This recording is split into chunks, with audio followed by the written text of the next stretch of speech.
រឿង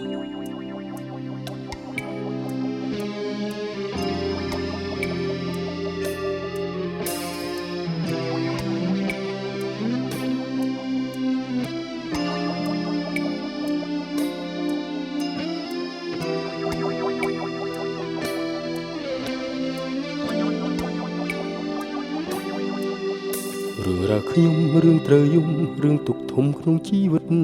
មិនប្រឌិតគឺជារឿងពិតឥតខ្លែងខ្លាយ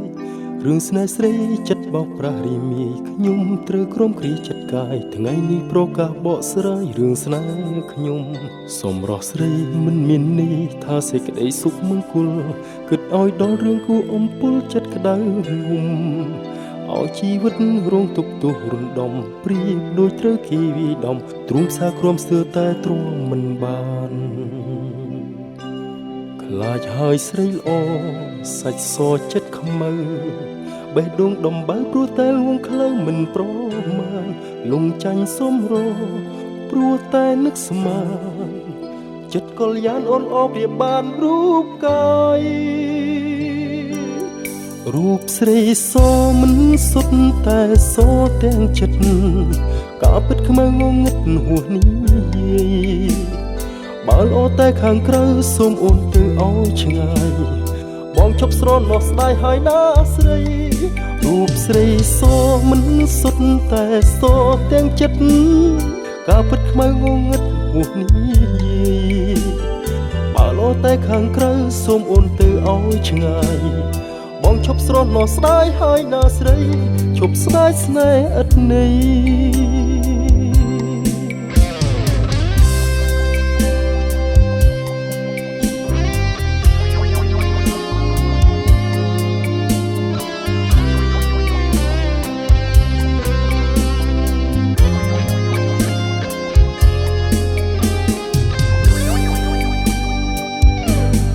រូបស្រីសមិនសុទ្ធតែស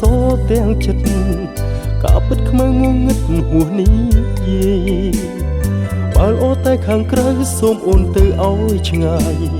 បងឈប់ស្រណោះស្ដាយហើយណាស្រីរូបស្រីសមិនសុទ្ធតែសទាំងចិត្តក៏ពិតខ្មៅងងឹតហួសនេះបើល្អតែខាងក្រៅសូមអូនទៅឲ្យឆ្ងាយបងឈប់ស្រណោះស្ដាយហើយណាស្រីឈប់ស្ដាយស្នេហ៍ឥតន័យ